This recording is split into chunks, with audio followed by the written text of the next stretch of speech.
Hello and welcome. You're with the news today. This is your primetime destination news, newsmakers, talking points Monday night, and we have a big story that we are tracking today because there has been a big takeover in Bangladesh. Sheikh Hasina has fled the country after 15 years in power. Is she paying the price for having turned an autocrat? What does Hasina's ouster now mean for India? An unstable neighborhood, an unstable Bangladesh. Bad news for India. All the questions will be answered. Live updates from Dhaka and other parts. She is at the moment, I can tell you, in India. First, the 9 headlines at 9. Neighboring Bangladesh spirals into turmoil. Sheikh Hasina resigns as Prime Minister and flees the country. Protesters lay siege to her residence in the parliament. Army chief appoints an interim government. As India keeps a close eye on the Bangladesh crisis, Hasina arrives at the Hindon Air Base near Delhi, met by the NSA Ajit Doval. High-level meeting held at the Prime Minister's meeting as India explores the possibility of safe passage. On the abrogation of Article 370's anniversary, 5th anniversary, PDP chief Mehbooba Mufti, former Chief Minister Omar Abdullah claimed they are under house arrest. Jammu and Kashmir security is tightened. In the Delhi Supreme Court takes suo motu cognizance of the Delhi IAS basement death, says coaching centers have become death chambers. Notices are issued to centre and the Delhi government. Big setback for Delhi Chief Minister Arvind Kejriwal. High Court dismisses his bail plea, says his arrest by the CBI is legal. Kejriwal to move the Supreme Court now against the order. Ayodhya gang rape horror. Minor girl allegedly raped by Samajwadi Party Neta and accomplice Akhilesh Yadav cries foul. BJP delegation visits the victim's family. Markets tumble globally. US recession fears jolt the financial markets. From India to Japan to Taiwan, investor wealth is wiped off. India's badminton campaign at the Paris Olympics comes to an end without a medal. Lakshya Sen loses out in the bronze medal match despite winning the first game against his Malaysian opponent. Violent protests continue to grip the United Kingdom. Arson, vandalism clashes erupt, and asylum seekers targeted as far-right groups hit the streets.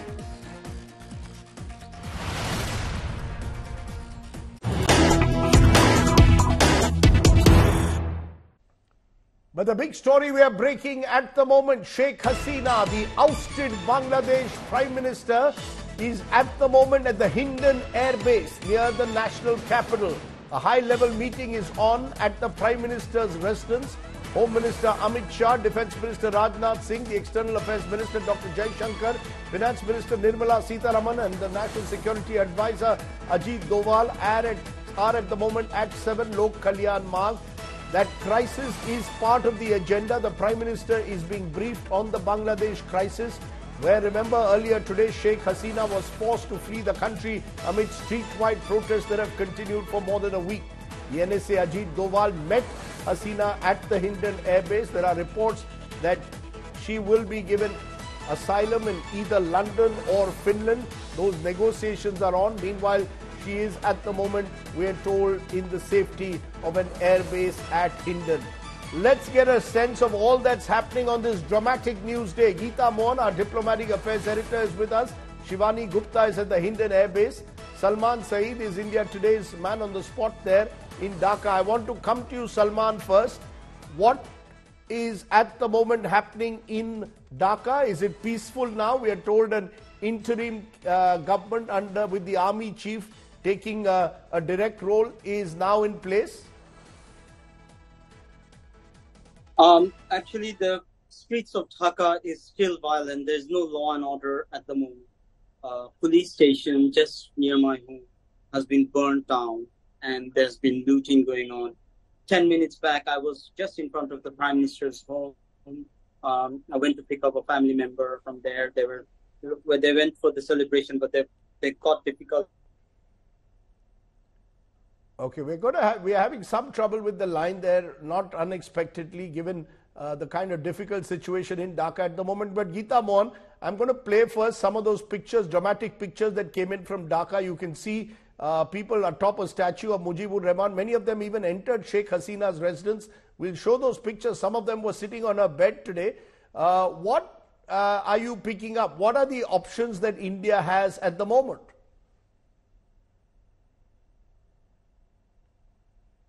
Geeta?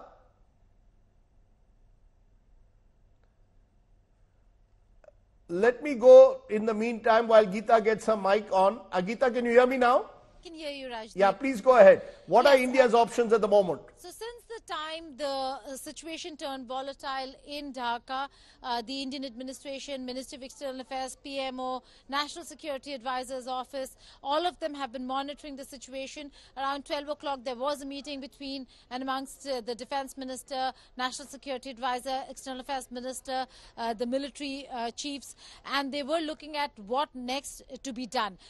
Most of the Indian students are out of Bangladesh, so we know that there's safety and security there. There's some Indians who are still there. That was also an aspect that had to be looked into, but it's the political turmoil and the political instability that we are now seeing, which is what they were anticipating should things go from bad to worse, and it did. Prime Minister Sheikh Hasina has not just been ousted, but has had to flee her country. She's right now in New Delhi. National Security Advisor met her, again apprised of the situation in Bangladesh, as also conversation on the way forward. And now we're looking at a meeting of the top brass at 7 LKM. Alongside, we have Sheikh Hasina in a safe house within the Hindon Air Base. We're told that she's having a dinner. Her departure will take a little while longer, and she might be here for a few more hours, which just means that the clearances that are required for her to fly to London might not have really come through. Now, that's a big question, Rajdeep. These are just news pieces doing the rounds. There's no confirmation. But if a Labour government in the United Kingdom refuses to take her in, then it's going to be a huge problem, not just for Sheikh Hasina, but also for India. Are we then to look at the option of giving her asylum? Is something that will really be a concern for New Delhi, because New Delhi at this juncture, while is monitoring the situation, has always seen Awami League as a partner and friend, will also want to engage the army and the political dispensation that will form the interim government, as also then plan the moves forward from there on. So let me bring in New Delhi. Let me bring in therefore at this moment Shivani Gupta, because she is at the Hindon Air Base. Shivani, what are you picking up in terms of what exactly where is Sheikh Hasina at the moment? Is she at that air base having dinner, as was just told to us by Geeta Mohan? And give us a sense of what arrangements have been made there. Rajdeep, we are right now at Hindon Air Base, Ghaziabad, and Sheikh Hasina landed here at 5:36 p.m. today. And priority was given to her aircraft for landing, despite heavy traffic here at Hindon Air Base. It happens to be a very busy air base. But it's been over 3.5 hours now, when Sheikh Hasina continues to be inside the Indian Air Base in a safe house that's being protected by the special commandos, the Garud commandos of the Indian Air Force. Even the police is not allowed close to that safe house. And we know that NSA has already held a discussion with Sheikh Hasina. He not only met her, he was here to receive her along with the officials of the Indian Air Force. And since then, she is inside here. A number of courtesy meetings are also happening, but nothing is coming out officially because of the nature of her escape, the situation that is right now. She had to hastily escaped from Bangladesh, so perhaps she didn't get time to plan her future journey, so she's taking a little longer. And what we are also being told, Rajdeep, that the flight which will be taking her ahead has not yet filed a flight plan. That means that she'll be here, she'll continue to be here for a few more hours. She's having her dinner here, people are coming and meeting her, but nothing declared. On the other side, we see that Prime Minister Narendra Modi has already been apprised about the whole situation by the Minister of External Affairs. A lot of ministers are meeting him. They have already discussed former Prime Minister Sheikh Hasina's landing here in India and what can happen in future, where she has to go, right. And she's still waiting for the clearances, not only the clearances inside that country, but also the air passage that happens, that should be clear and safe for her to leave India. Okay. As we said, the situation still very, very fluid. Shivani, Geeta joining us there at the moment with the very latest. Thanks very much for updating us. Meanwhile, remember, all of this has happened culminating a dramatic day in Dhaka that saw Bangladesh's longest serving Prime Minister, the daughter of Bangabandhu Sheikh Mujibur Rahman, step down and flee the country, a country that she's ruled, some say, imperiously and autocratically for the last 15 years. Questions in particular over the elections that were held in Bangladesh earlier this year. Those street protests had flared up for a week, and finally, with over 300 protesters killed, it seems that the army decided to step in. The army chief says an interim government will be formed for now. Here is how the dramatic events unfolded that eventually led to Sheikh Hasina having to flee Bangladesh. Nearly 50 years after the founder of Bangladesh, Sheikh Mujibur Rahman, and most of his family were assassinated in a coup, his daughter and Bangladesh's ruler for 20 years, Sheikh Hasina, flees the country. On a day student protesters were to embark on a march to Dhaka, Hasina stepped down as the Prime Minister. Took a chopper out of the capital city, Kurmiltola. From there she headed to Delhi on a Bangladesh Air Force plane. Her final destination is not known. A short while later, around 3:30 p.m, Bangladeshi Army Chief, in an address to the nation, announced the formation of an interim government. All opposition parties got together and proposed to form an interim government. We will go and meet the president and propose to form an interim government and will run the country.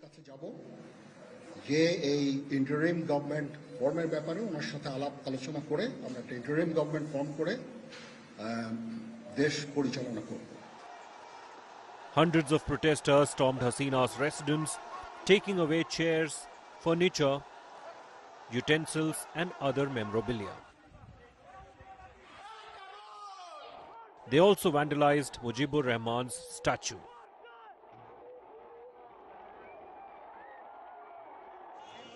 The country had been in turmoil since June 5th, when a High Court ruling brought back quota for freedom fighters' descendants in first and second class jobs.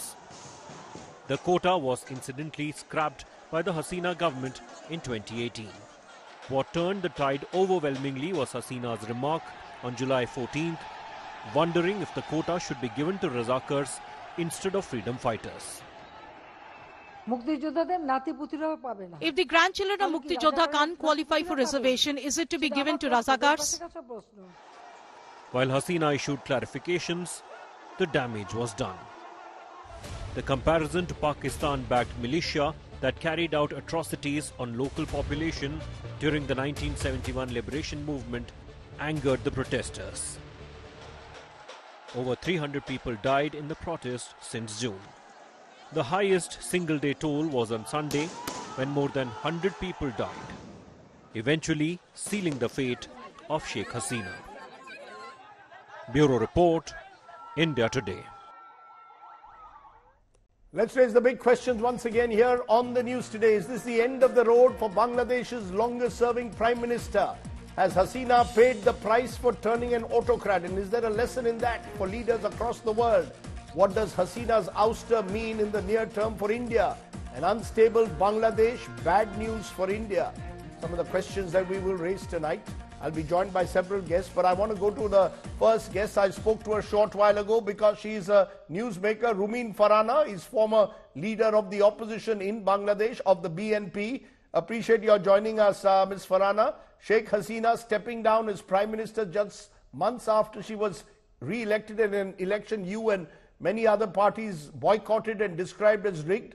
Back then, I remember you were quoted as saying an election without uncertainty, where people lack the power to determine their representatives through voting, is a mere facade. Do you feel today vindicated that Hasina has left the country in this manner? It's a victory of the nation. The whole nation was waiting for this day for last many, many years. So we all are celebrating today.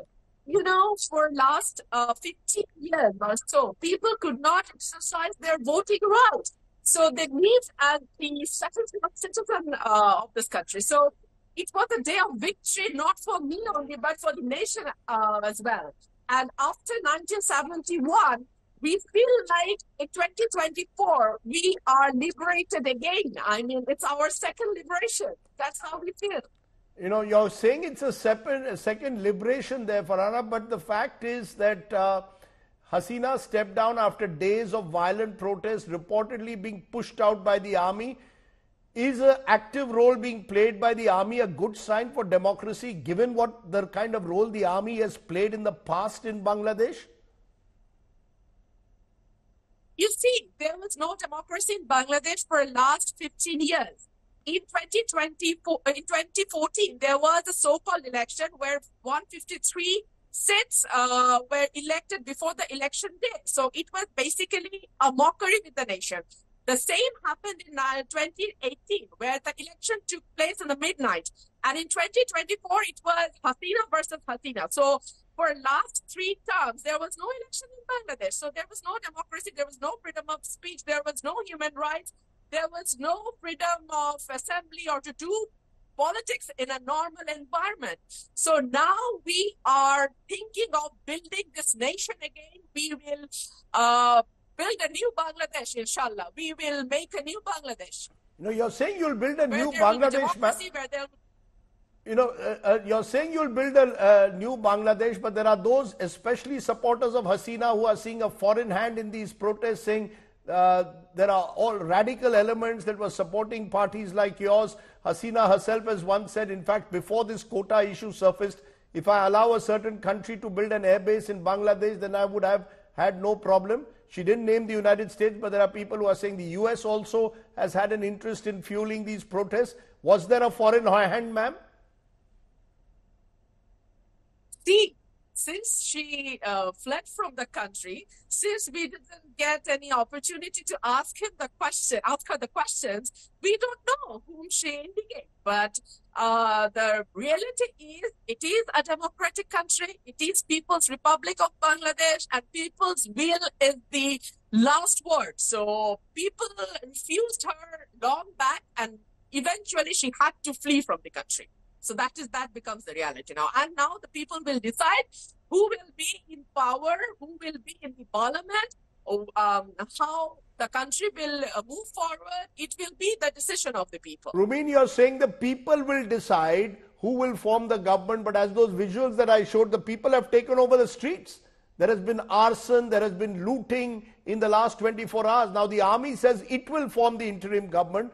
Will you join it? Will your government join it?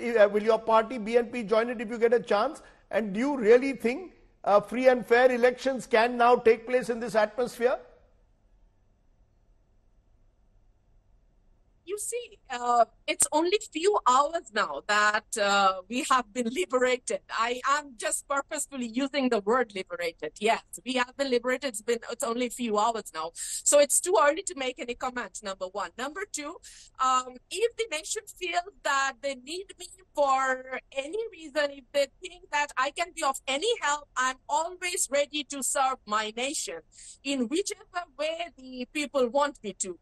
And as you have seen that for last 17 years, me and my family have suffered a lot. I was the most vocal person from the opposition. So we tried our level best. Every single member of this country, every single person of this country, they played their role, and some way or other, if they are not the part of the regime, they suffered. So yes, I'm with them. I'm always with the sufferer.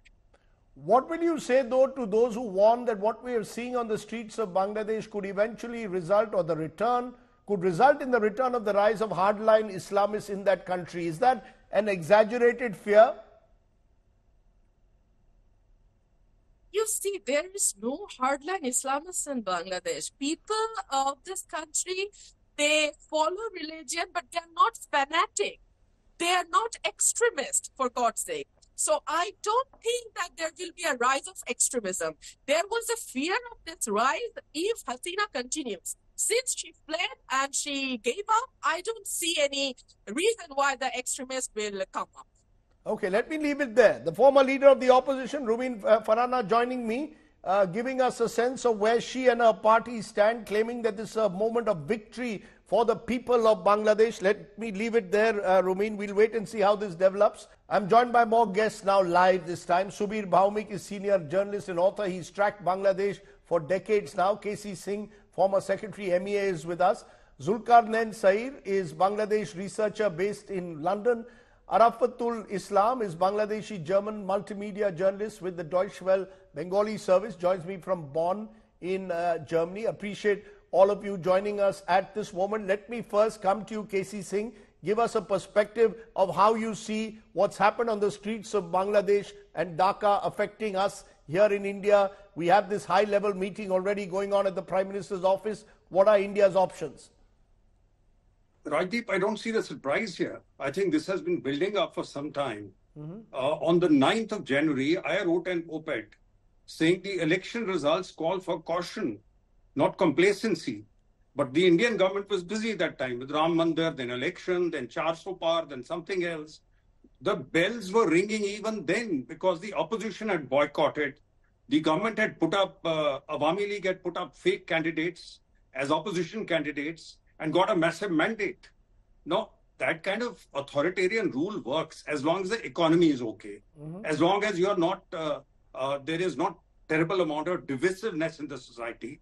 But the divisiveness is ingrained in Bangladesh because Ziaur Rahman, the founder of the BNP and a general who ruled after Sheikh Mujibur Rahman, I think Awami League has always felt that he had a hand to play, maybe not directly, in the assassination of Sheikh Mujib. So this enmity has been there. It's not been just normal opposition between one party and the other. And then the behavior of the government of Bangladesh. You lock up Begum Zia, you have all kinds of cases. It sounds familiar as the kind of thing we see happening in the Indian states. Now, if you do that, if you start going after your opponents with cases, then democracy is already in a tumble. And then I think we were happy. What she did was she played us against China. So we didn't say anything to her. We said, that's all right. Americans were making some noise. We said, no. But she's secular, but she's against the Islamic elements. But I said in that article, I said, what happens is when you keep the lid on it, when it blows up, the repercussions will be very serious. Why are we surprised? We should have had a game plan. We should have known where it was going. And we should have known how to play this game in the last 6 months. You're saying this deadly cocktail of divisiveness and autocracy has resulted in this moment and we should have seen it coming rather than in a way being silent and allowing it to play out in the way it has. Zulkarnain Sair, you're a Bangladeshi researcher based in London. Do you see this as a moment? We heard the opposition leader claiming this is a moment of victory. Is it really that? Or does this portend danger for Bangladesh, this kind of street-level protests that have resulted in a prime minister being removed? Well, what you see on the streets are mostly jubilant crowds, mostly jubilant people, happy people, who feel that they have liberated themselves from an oppressor who have been ruling ruthlessly since last 15 years. There is no doubt that under Sheikh Hasina's regime, there were no free and fair election in Bangladesh for the last 15 years. And I also must note, as our neighbor, India's government have literally failed to ensure that Bangladesh holds free and fair democratic elections. So it is not only a failure for Bangladeshi on Sheikh Hasina's part, I would also say that Indian diplomats assigned in Dhaka and Indian Ministry of Interior, who always have been very close to our government, could have saved this situation had they been cautious about holding free and fair elections, and if they ensured that Sheikh Hasina is what Sheikh Hasina was doing over the years was not really correct. You know, it's a country of 170 million people. Sheikh Hasina have been holding elections, one-sided elections, since 2014. 2014 election, there was no opposition. 2018, the ballot boxes were sealed at night.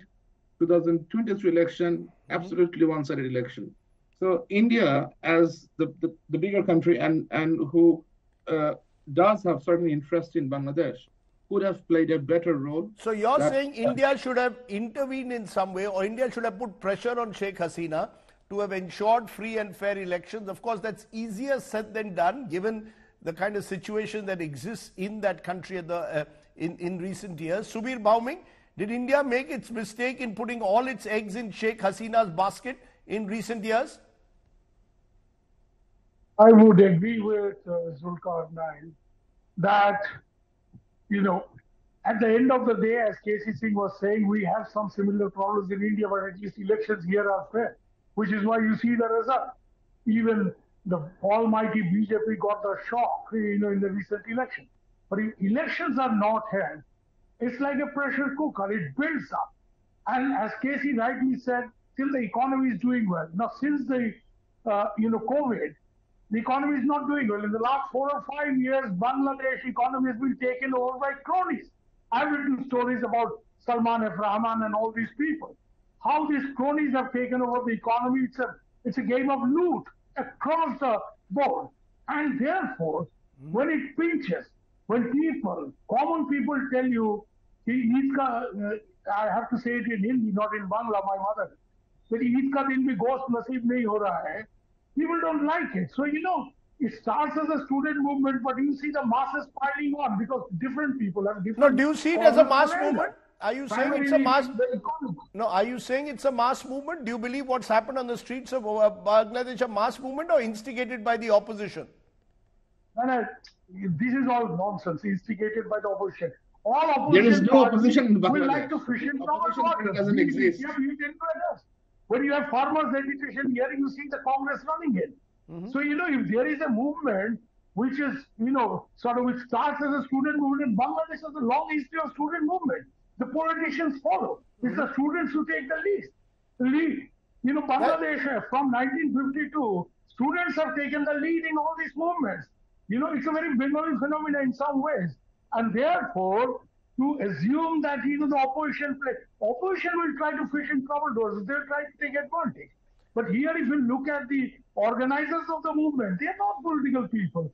They're students. And you have 56 people. Here is a movement which is largely leaderless. You don't have one big leader leading the movement. You have different people in all kinds. Let me take what you've just said. The important thing is the way it was handled, the arrogance of power. Okay. On day one when the court judgment came, if she went out to these boys and told them to come to the table and say that, you know, in 2018, I decided to scrap the quotas, but here is a complication created by a court judgment. We'll appeal in the Supreme Court, which she finally got it done.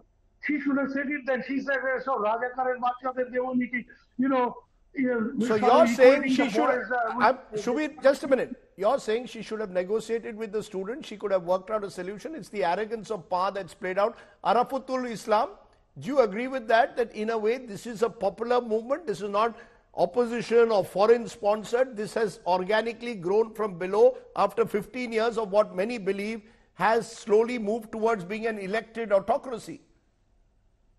Yes, I think so. It is definitely a mass movement, and I don't see any influence by any foreign power or local politician or the opposition party, because it's clearly we can see that the students led this protest throughout the weeks, and there were massive casualties, deaths.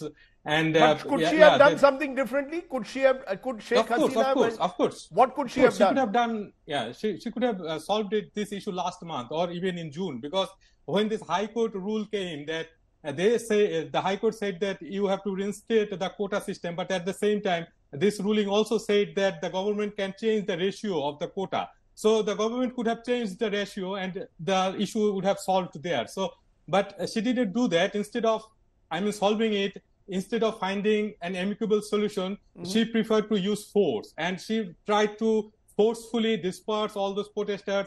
Her party members attacked these protesters, so it turned violent.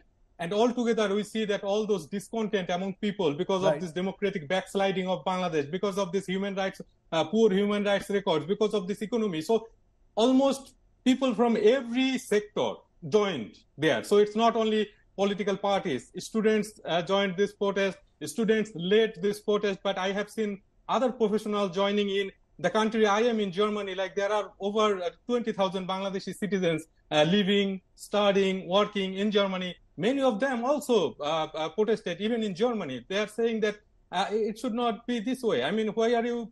I mean, there are like massive casualties, and according to UNICEF, at least 32 children were killed in the past week. So that's the lowest figure by UNICEF. So all these things, I mean, why should these kids will be killed? You've got even the likes of Muhammad Yunus, Nobel laureate, some of Bangladesh's most distinguished citizens, all coming out strongly against the way they believe Sheikh Hasina has handled this situation. Just to explain to our viewers and give you a sense of how this has happened. Remember, there was a 30% quota which was there for those who were seen to be inheritors of freedom fighters.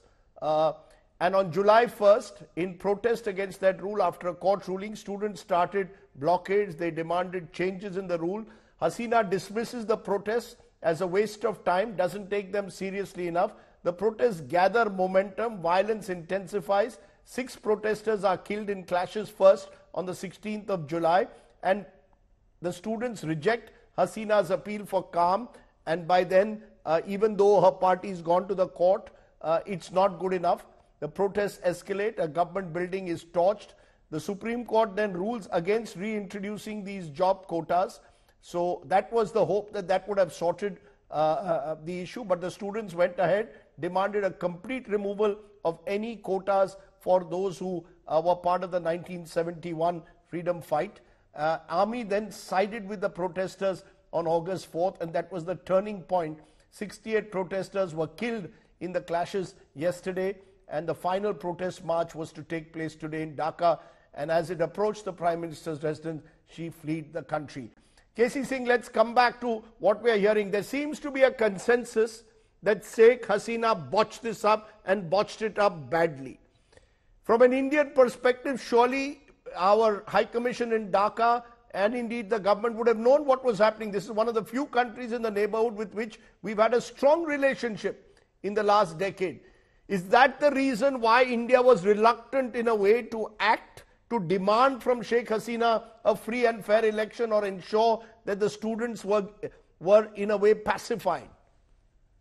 Look, Rajdeep, I've said she very shrewdly played China against India. And BJP's priorities are very clear there. And secondly, she said, I'm opposing the Jamaat-e-Islami, which has been close to Pakistan, which is a right-wing party, which is involved with militancy, terrorism. She's hanged a few of them, leaders of Jamaat-e-Islami, for collaboration with Pakistan. All that was well.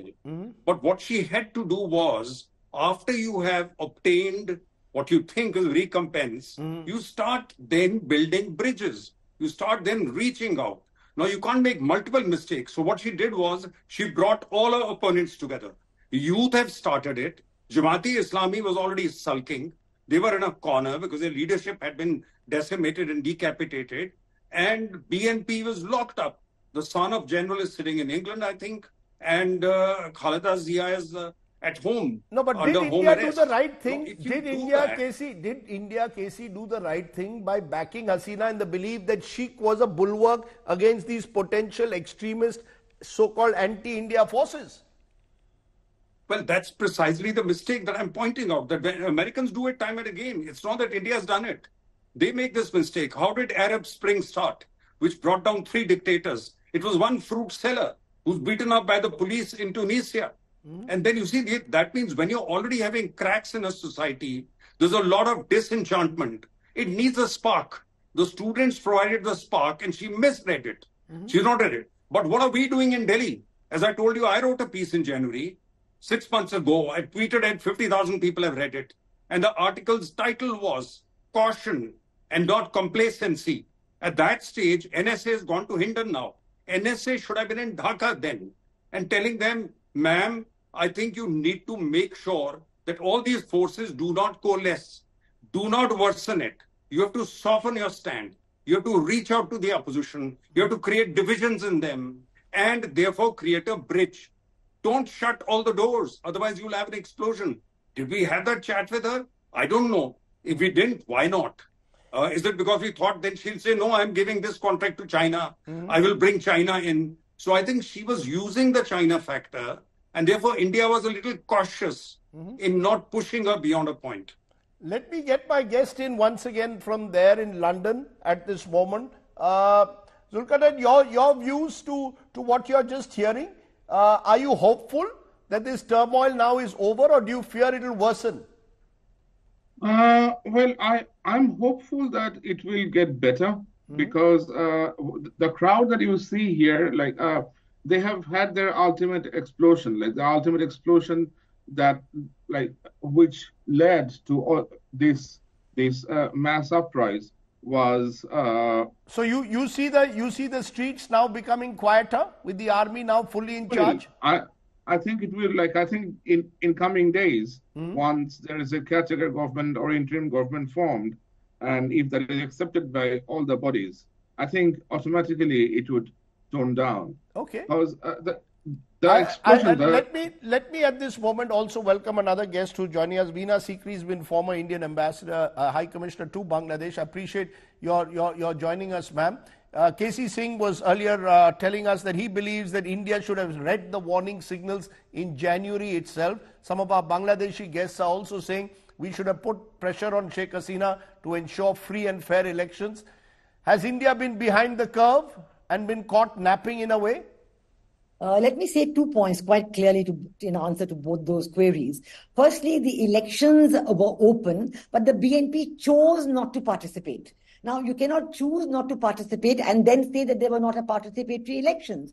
As far as the Jamaat-e-Islami is concerned, they were debarred because of a High Court decision, which was a long pending case on their viability as a political party, because they do not accept the constitution of Bangladesh as being higher than their own party constitution. So the two largest opposition parties did not take part for different reasons. So neither of these reasons were the doing of Prime Minister Sheikh Hasina. Coming to the present problem, when you're describing the situation, yes, it did begin as a students' quota reform movement. But that quota reform movement was on an issue on which they were on the same page with Prime Minister Sheikh Hasina. Actually, it was in 2018, former Prime Minister Sheikh Hasina herself abolished the quota. For 6 years, there was no quota. When the High Court in June of this year reversed the Sheikh Hasina decision, she went to the Supreme Court. And on 21st of July, the Supreme Court gave a verdict that the quota would be reduced to 5% with 2% extra. In the meanwhile, it is the political parties with the Chhatra League from the Awami League, the Shibir from the Jamaat-e-Islami, and the BNP, they got onto the street and they took over this entire issue. So you don't agree with KC's argument that there were cautionary signs in January itself? That in January itself, the manner in which the election had been conducted had led to an element of polarization, and that only needed as they would say, it just was a volcano waiting to erupt. The polarization has been there for 50 years. The vote bank is divided in Bangladesh with 35% with the Awami League, 35% with the BNP, a few percentage with the Jamaat-e-Islami, and the rest are the undecided. This polarization has been getting worse and worse and worse. Please don't forget, there were the two military dictators, General Ziaur Rahman, who created the BNP, and General Eshrad, who created the Jatiyo Dal. So this polarization is not new to Bangladesh. And it has been getting worse and worse. When I was myself posted there, and it was the government of Prime Minister Begum Khalida Zia. I have seen this at first hand. I have seen exactly what you're accusing Sheikh Hasina now happening at that time. Sure. And at all times, India has always been interested in the stability and in the continued development and in democracy in Bangladesh.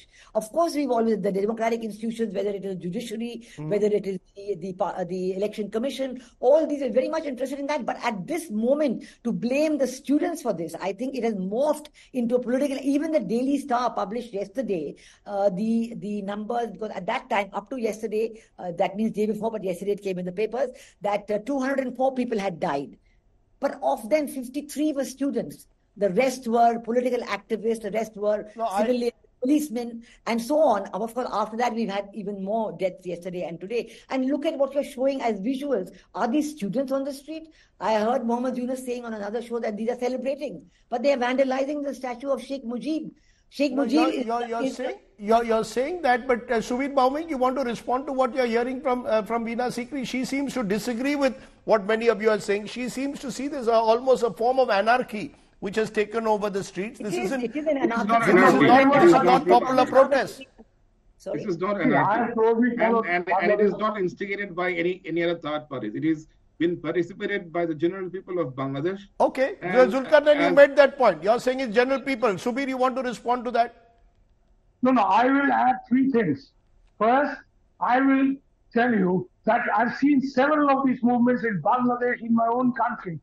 At some point, Lumpens do infiltrate this movement. They make hay while the sun shines. The loot part jo hai, this is not done by the students. This is done by the Lumpen elements, the Tokais of Dhaka, as Zulkar will hear me out.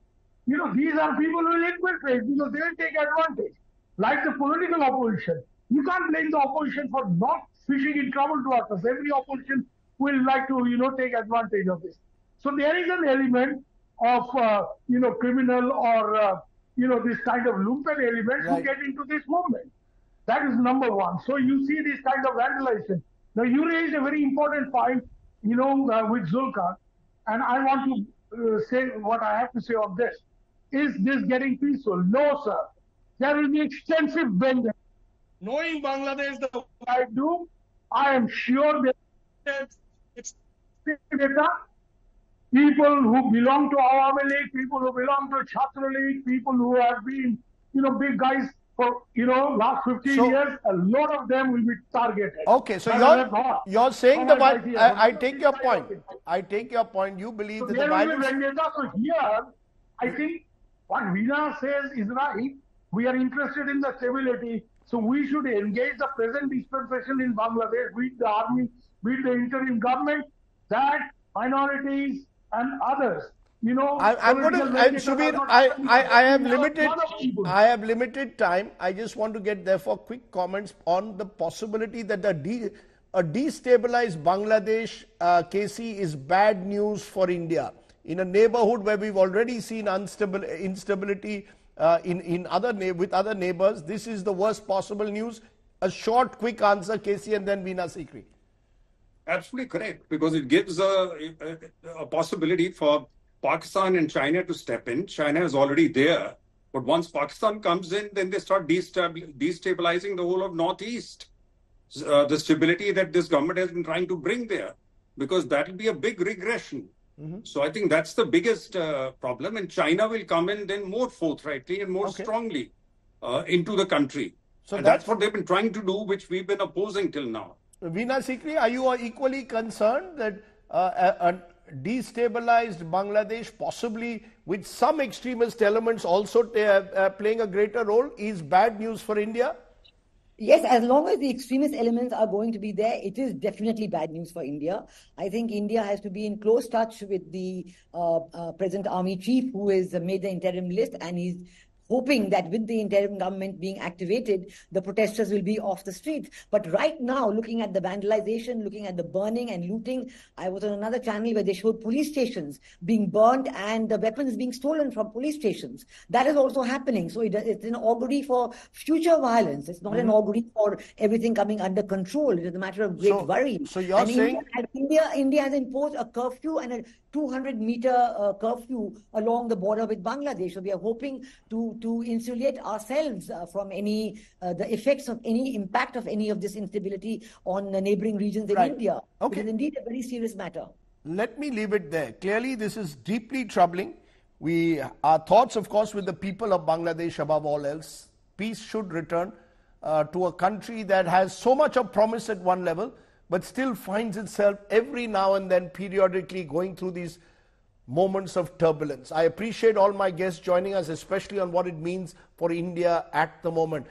Now, among others, I've been speaking to civil society faces in Bangladesh. I spoke earlier today to Habibul Bashar, the former Bangladesh cricket captain. Just listen in to a short excerpt of that interview.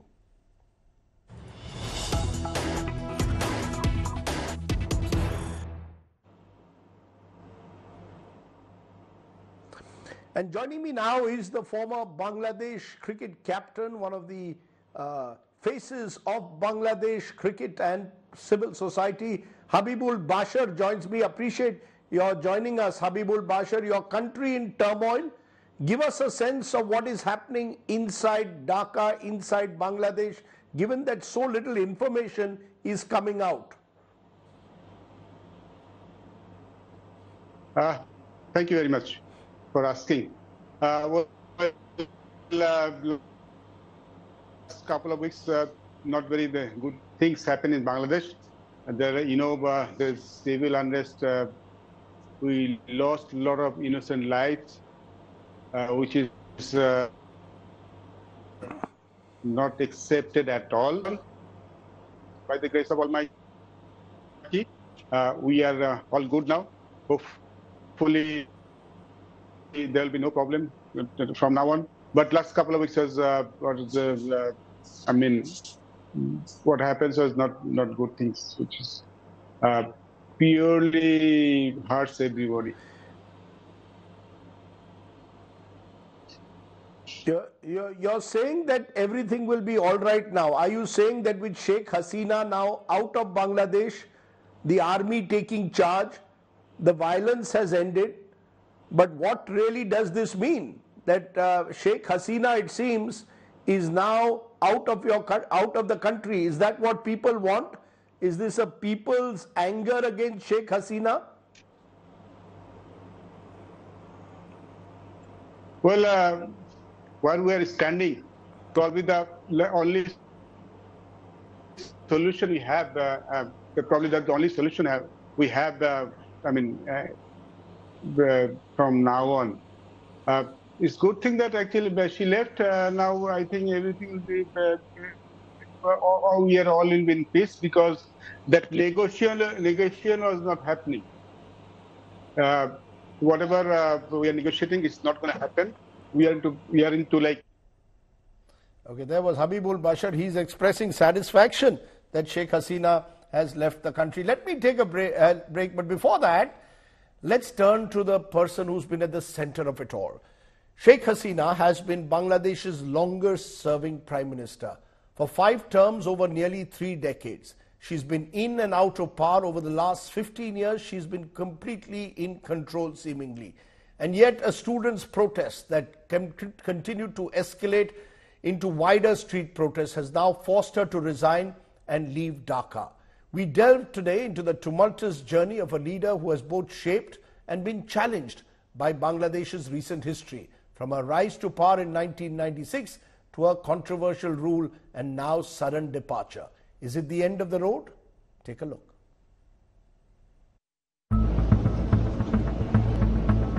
Bangladesh's 5-time Prime Minister Sheikh Hasina fleeing from her homeland, forced to leave, and violent protest in her country.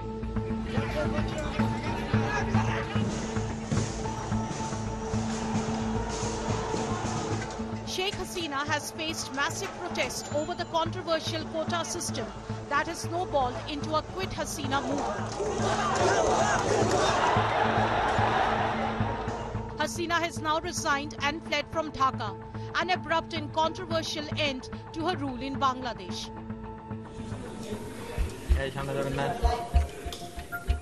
The 76-year-old first became Prime Minister in 1996 and served for a term till 2001.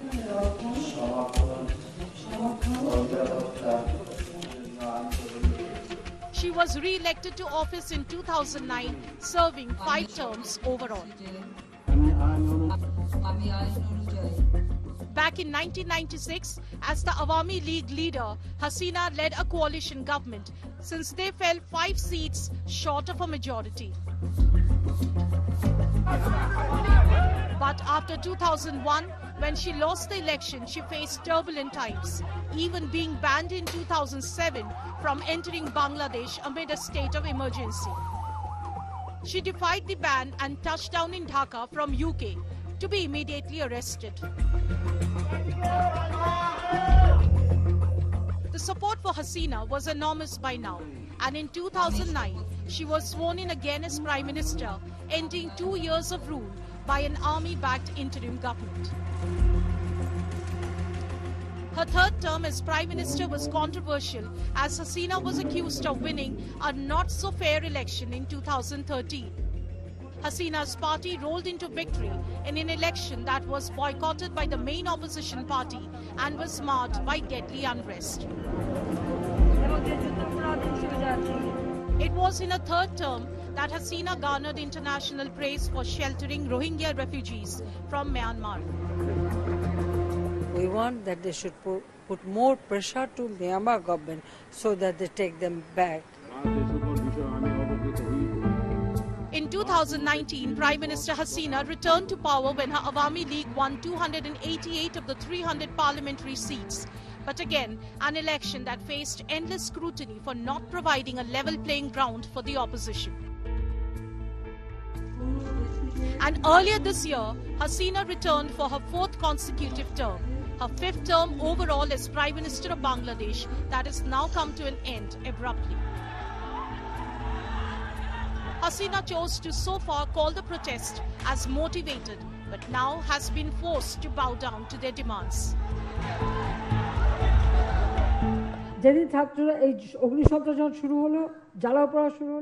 When arson terrorism started, the protesting students said they were not involved in it. And we condemn it. We do not want it. When they pulled off from the protest, I deployed the army only then. I did not do it before that. Many want to tell me about deploying the army against the students. I was involved in student politics starting from Dhaka University. I know what the army could do.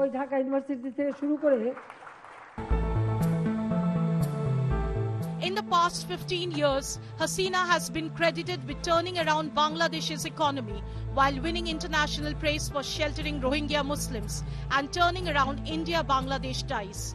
But for now, it looks like it's the end of the road for the 5-time Prime Minister. Bureau Report, India Today. The turbulent life of Sheikh Hasina. I met her first in the mid-1990s. She told me about the stories of her late father, Sheikh Mujibur Rahman, and how that had traumatized her, the assassination of her father and several members of her family. In a way, all these years later, the wheel has, some would say, come full circle. Sheikh Hasina has had to leave her country because of a popular revolt on the streets. And one of those images of those revolts that stood out to me was some of these protesters then entering the Prime Minister's residence. And there you can see them sleeping on Hasina's bed and virtually claiming that they have now taken over their country. We saw this a couple of years ago in Sri Lanka. Now we are seeing it in Bangladesh. We remain in a turbulent neighborhood, and the good news remains that at least in this country, after every election, there is a peaceful transition. The same sadly cannot be said of our neighbors. Think about that, and thanks for watching. Stay well, stay safe, good night, Shubh Ratri. Never take democracy for granted. Bye friends.